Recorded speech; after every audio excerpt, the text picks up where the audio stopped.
Radio Marién, la educadora de la frontera, presenta Reflexiones Cristianas, un espacio para el encuentro con Dios y contigo desde la realidad que vivimos.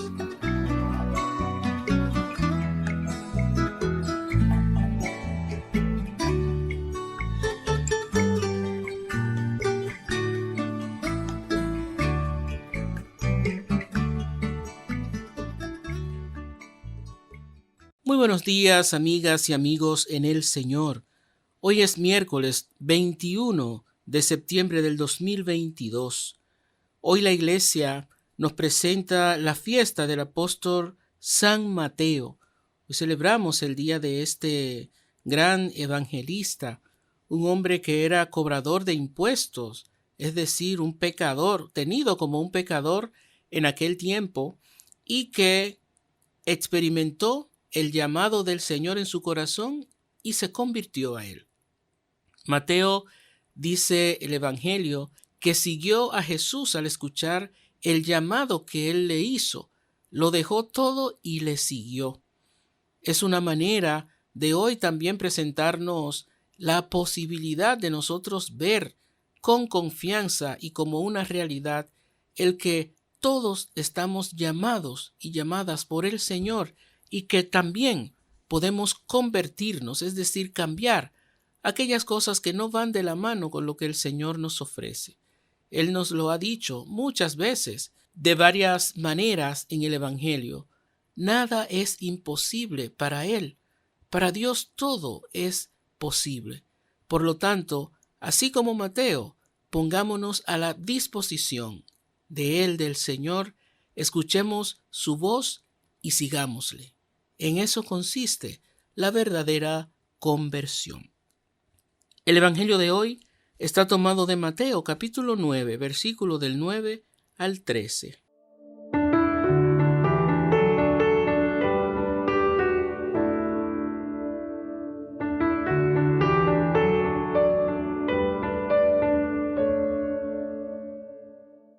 En aquel tiempo vio Jesús al pasar a un hombre llamado Mateo, sentado al mostrador de los impuestos, y le dijo: «Sígueme».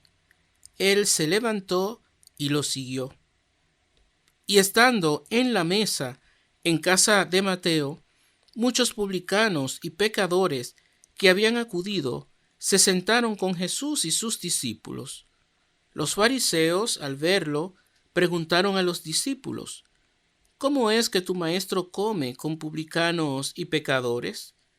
Jesús lo oyó y le dijo: «No tienen necesidad de médicos los sanos, sino los enfermos. Anden, aprendan lo que significa misericordia quiero y no sacrificios, que no he venido a llamar a los justos, sino a los pecadores». Palabra del Señor. Gloria a ti, Señor Jesús.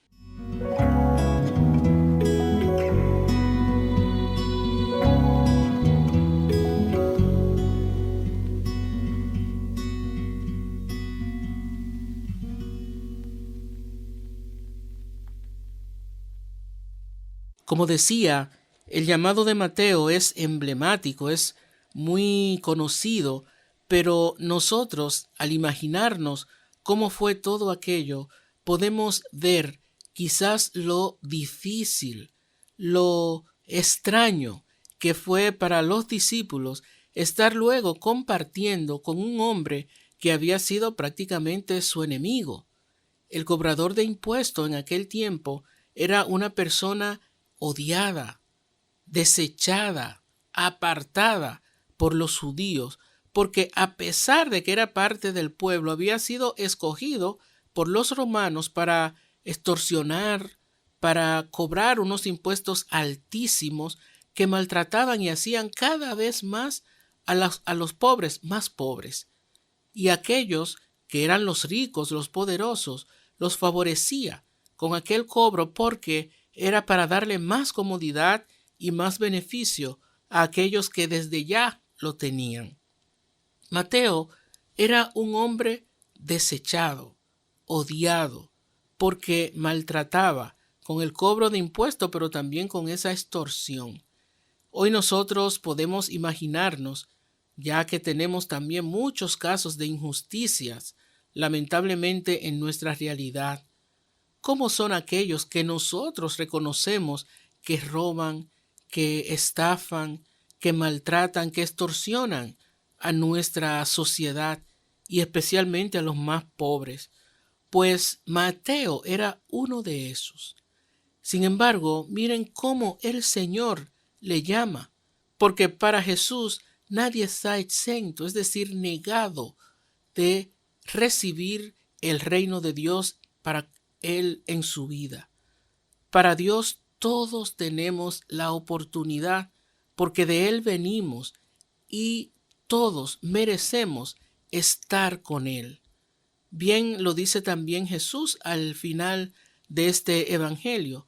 No son los sanos los que necesitan médicos, sino los enfermos. En este caso no una enfermedad física, sino aquella de yo no estar en el redil, en el corral del buen pastor.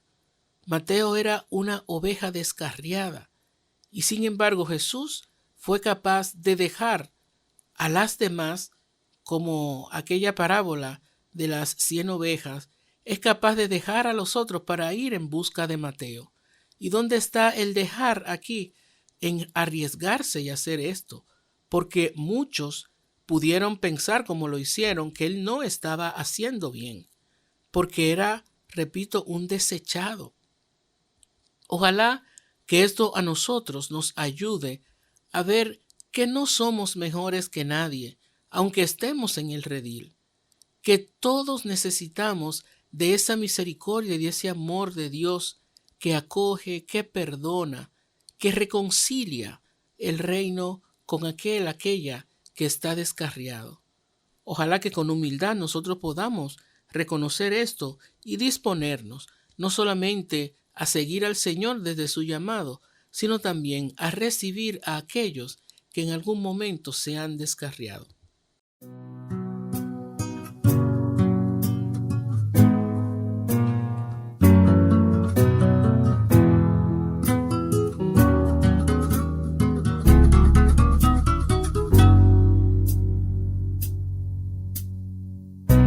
Tocaste mi puerta y me entraron ganas de correr. Sentí tu llamado y tembló todo mi ser. Dijiste mi nombre, me sentí desfallecer. Que tú me buscabas, yo no lo podía creer. Seguro que tocas la puerta correcta, te pregunté, pues a mí fracasar me da mucha vergüenza.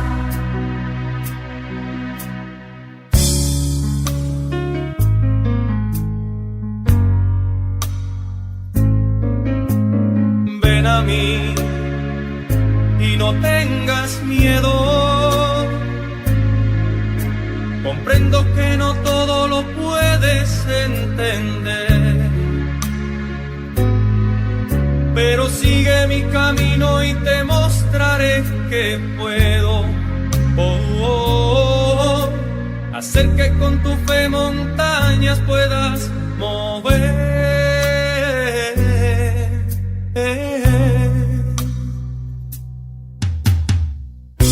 Tenerte en mi vida es un divino placer y entregarlo todo para darte a conocer,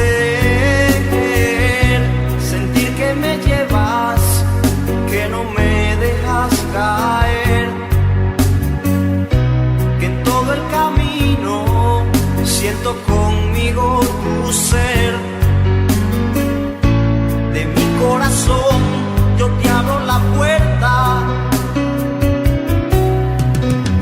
para que mores en él, para que lo conviertas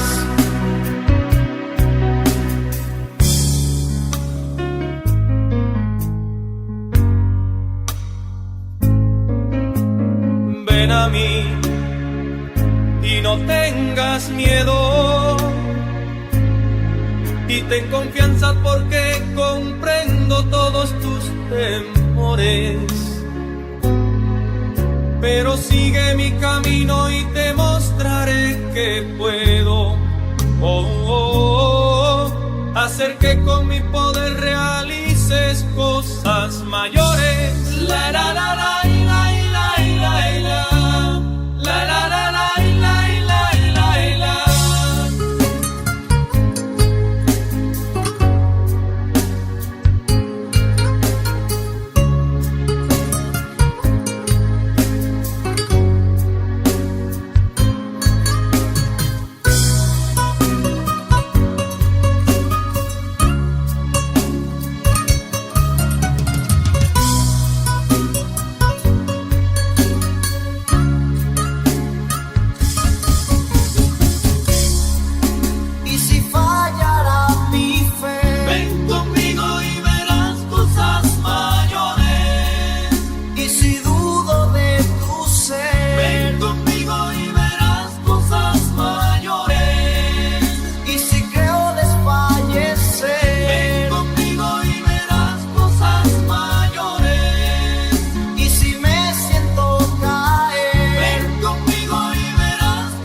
Llama mucho la atención cómo termina este evangelio, específicamente implorando o presentando lo que es la misericordia de Dios. Jesús dice, no son los sacrificios, sino la misericordia lo que nos asemeja a Dios, porque así es Dios, así actúa Él para con cada uno de nosotros, para con cada una de sus ovejas. Y este es un llamado también a nosotros a que practiquemos la misericordia. ¿Por qué a veces nos cuesta tanto experimentar que Dios, lo mismo que ha hecho conmigo, es decir, de darme su perdón, su amor y su ternura, lo puede hacer y debe hacerlo con otros? ¿Por qué nos cuesta tanto aceptar esto? Que muchos de los que hoy nosotros decimos y reconocemos que no están en el camino que deben de estar, ¿por qué nos cuesta tanto creer que Dios también le perdona y le acoge? Dios no es un Dios de venganza, no es un Dios de castigo, sino que es un Dios de amor y de ternura. Por eso llama a Mateo y miren cómo lo gana nuevamente para el reino, para que pudiera hacer su voluntad desde lo que el mismo Señor iba sembrando en él. Miren qué gran llamado le hace el Señor, que fue tan radical el cambio de su vida, que llegó a ser uno de sus apóstoles y hoy uno de nuestros evangelistas. Ojalá que nosotros podamos ver también que el cambio en mi propia vida es posible para hacerme más feliz, para hacerme más para los demás, para hacerme aquella persona con la que el Señor sueña, y que así como también a mí me puede transformar, lo hace también con otros. Que no tengamos esta manera de creer que con unos sí y con otros no, que este sí es digno y el otro no. El Señor a todos nos ama y nos llama por igual. Que dispongamos nuestro corazón y nuestra vida a responder a ese llamado que Él nos hace y que nuestra disponibilidad esté para seguirle, amarle y en todo hacer su voluntad.